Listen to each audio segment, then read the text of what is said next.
yourself what makes a country strong. Good question. How we've traveled so far on a road that was so long. Here's the answer. Oh, it's happened lots of everything we need. It's happened milk and vegetables and corn for the feed. It's happened cattle for the meat we. But it takes more than that to make. It's the finest of machinery and the power to work the land. The finest kind of man to do the job at hand. It's the freedom to sow. It's the freedom to travel where a man may want to go.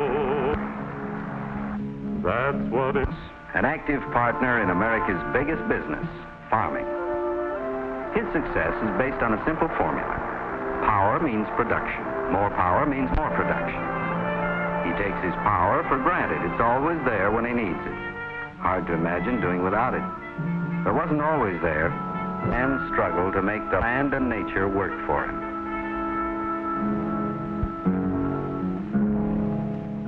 Oh, we don't know for sure how the struggle began, but life was mighty hard for the prehistoric man.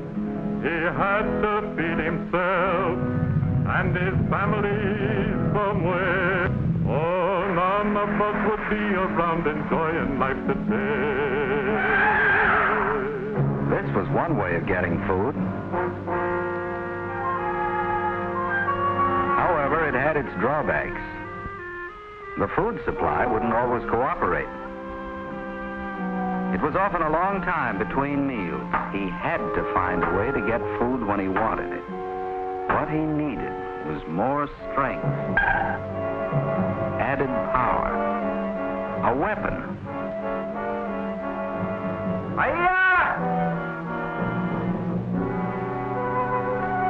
But even in those days, there were scoffers, people with 1,000 ways of saying no. Why wear your arm out with that thing? It'll never work. There's only one way to get meat.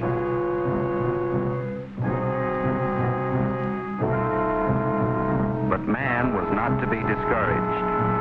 Armed with a weapon, he became a hunter. As time passed, man improved his weapons. He became a skillful hunter.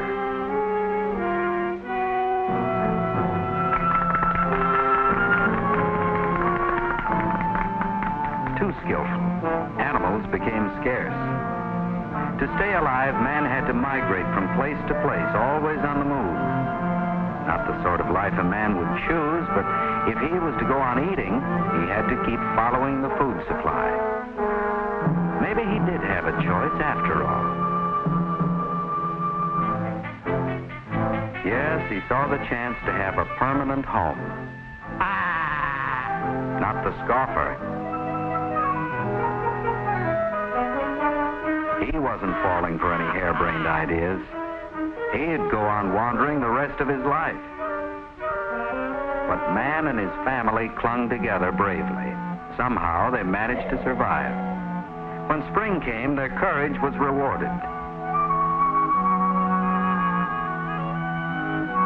Man went to work building up his reward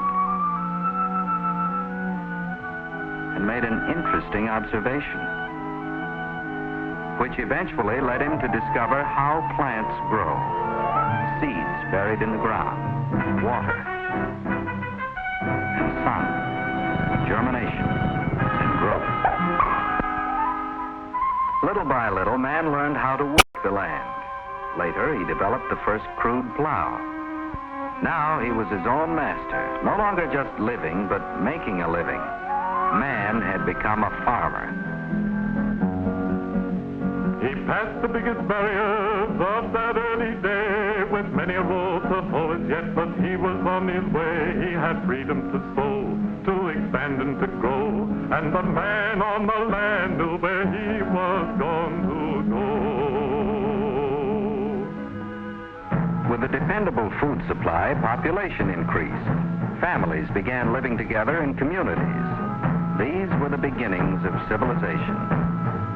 some men developed other skills. Trading began. The best farmer got the best of the trade, which encouraged him to produce more and better crops. But there was a limit to what he could produce with the available power. This led to another great discovery.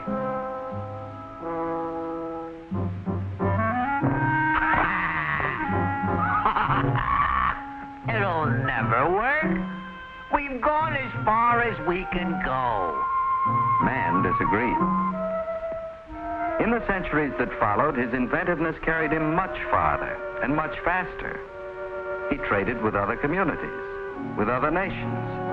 Wherever man brought abundance from the land and was free to trade, civilization advanced. Early civilizations arose and were succeeded by others. One of the greatest was the Roman Empire. When Rome fell, Europe entered the Dark Ages. Law and order gave way to force of arms. To survive, farmers had to buy protection from local warlords. The price was their freedom. The farmer was now a serf, lowest caste in the social order, no longer working for himself, held in bondage by the noble on the hill.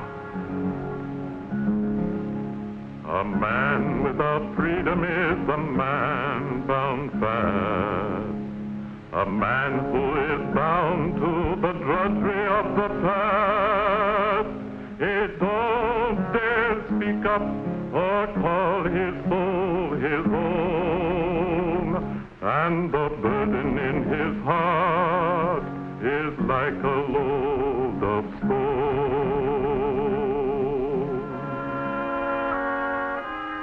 For centuries, there was almost no change in the farmer's way of life. And yet, man kept alive the dream of freedom. Finally, word came of a new world where a man could be his own master. Many traveled the long road to freedom. It meant going back for a time to a primitive, dangerous life. But here they were free to speak, think, and worship as they wished. Here man had a chance to grow and get ahead, an opportunity that shaped the future of the American farmer. When his freedom was threatened, he refused to knuckle under. He liked his independence and he wanted to be free, but they told him to be loyal to a land across the sea. So he wrote a declaration, then defied them all. He oiled his gun and waited for the trumpet to call. That's what it takes to make a country strong. A man on the land who knows the right from the wrong.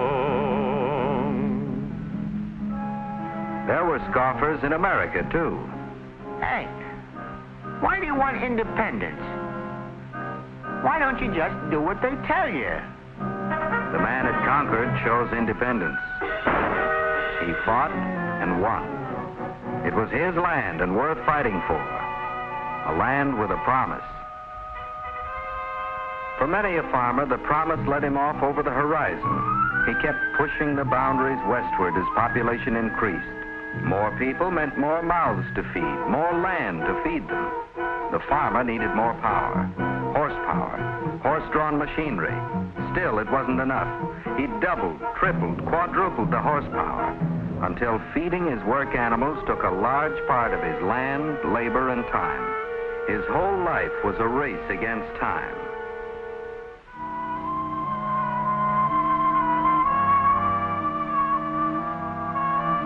At the end of the day, his energy was totally used up. He had to find another source of power. As always, the scoffer was on hand. Who ever heard of plowing that way? Don't you know when you're licked? Still, the farmer kept trying. So did others. The patent office was bombarded with schemes and devices. World's full of lunatics. You take those fellas over in Pennsylvania, punching a hole in the ground to get oil. Well, what good is it? You can burn it in a lamp, but that's all. They think that thing will run on oil? Probably tell you next they'll put wheels on it and make it go. Suppose they think it'll pull a plow. It'll never work. The whole idea will blow up sky high. Wrong again. Here, blowing sky high was power to revolutionize man's way of life. For the farmer, power to run the tractor, outperforming any number of work animals. And no crops required to feed it. A nationwide race began to meet the demand for oil. North, south, east, west, they searched the country round. Wherever liquid power was hidden underground. Power enough for every need, power enough to last, power enough to build a future brighter than the past.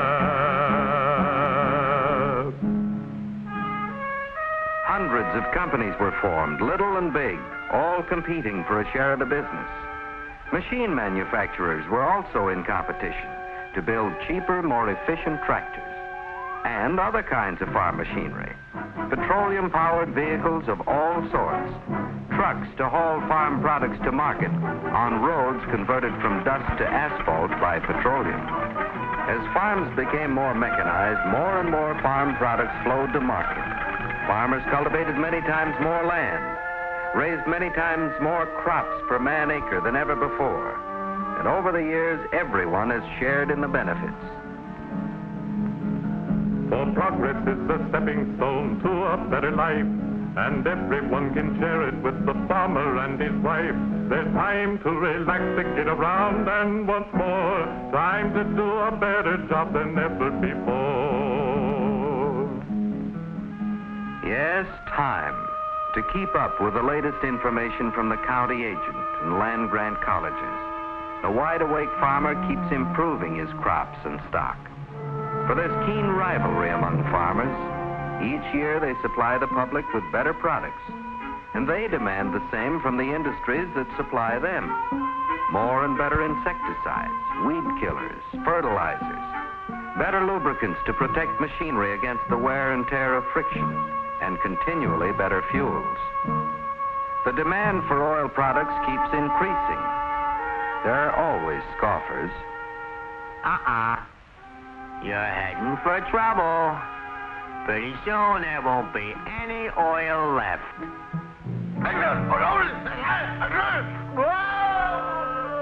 Wrong again. New techniques are even bringing old wells back to life. New fields are being opened up all over the world. New drilling methods to tap oil pools miles underground. Better refining.